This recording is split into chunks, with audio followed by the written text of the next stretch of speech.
Ya udah banyak tentunya ya beredar di sosial media.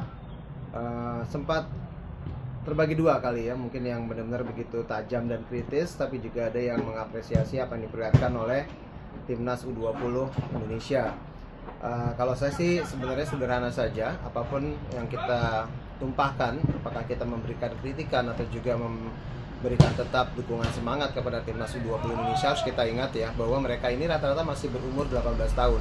Tapi kalau boleh juga saya menyinggung sedikit tentang hal-hal yang mungkin sedikit banyak membantu apa sih yang sudah diperlihatkan oleh timnas U20 Indonesia pada saat pertandingan pertama, di mana kita harus kalah ya waktu itu 0-3 melawan Iran, dan juga kemudian baru jajah semalam kita kembali kalah 1-3 dari Uzbekistan. Satu hal yang perlu dicatat sebenarnya kalau kita berbicara di pertandingan pertama, memang kalau lihat dari kasat mata kita kalah segala-galanya karena skor menunjukkan bahwa kita kalah dengan selisih 3 gol tanpa balas.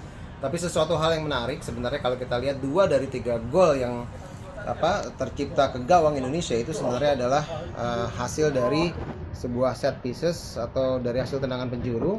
Dan kalau istilahnya ini adalah kekalahan atau kelemahan kita lebih dari duel di udara, atau bahasa istilah Inggrisnya itu adalah aerial duel won. Dan itu sebenarnya ada, kalian bisa cek di afc.com ya. Jadi kalau di matches ada statistik, sebenarnya secara rata-rata itu tidaklah terlalu jomplang. Jadi dari segi possession, dari segi peluang, dari segi shot on goal, itu sebenarnya juga tidak terlalu berbeda. Tapi ada yang sempat mengatakan, ya kalau udah mencoba nendang, terus tendangnya pelan aja ke gawang, udah dibilang bisa dikatakan sebagai shot on target. Tapi sebenarnya nggak juga.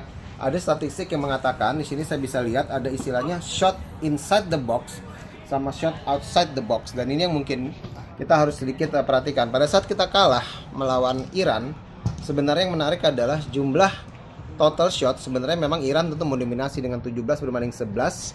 Shot on target juga sebenarnya sama 4 berbanding 4. Tapi yang menjadi pembeda sebenarnya ada shot inside the box. Sebenarnya timnas Iran itu jauh lebih banyak dari kita, 12 kali hanya berbanding 4 yang dimiliki oleh timnas U20 Indonesia. Itu yang mungkin menjadi pembeda. Kenapa?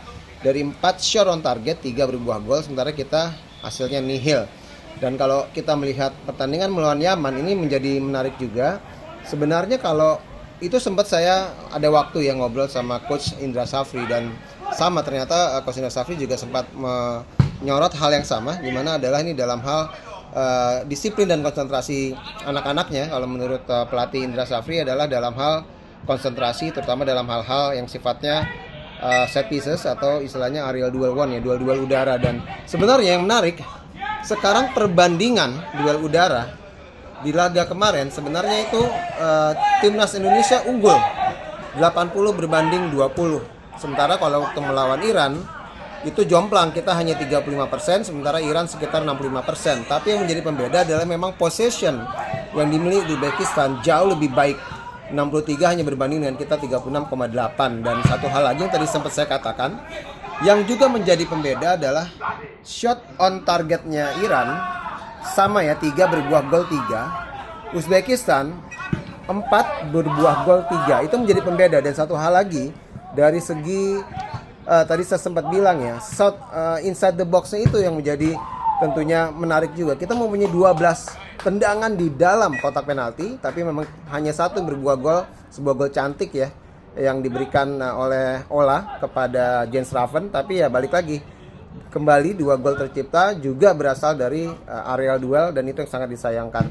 Nah, kalau mengingat ini semua, sebenarnya summary-nya atau ringkasannya cukup singkat sih menurut saya, bahwa anak-anak ini sudah mempersembahkan yang terbaik. Tapi memang harus diakui, baik Iran maupun, apalagi kalau menurut saya, jangan lihat hasil skornya, apalagi Uzbekistan memang mempunyai level yang sedikit di atas kita, mungkin satu level minimal di atas kita. Dan kita hanya berharap semoga melawan Yaman, yang seharusnya ini adalah laga yang bisa kita menangkan, dan kemenangan itu memang tidak bisa mengantarkan kita ya untuk bisa maju, karena udah praktis kita gugur, tapi paling tidak mengembalikan lagi semangat dan kepercayaan diri para Garuda Muda ini yang sepertinya sudah terlalu banyak disorot di sosial media.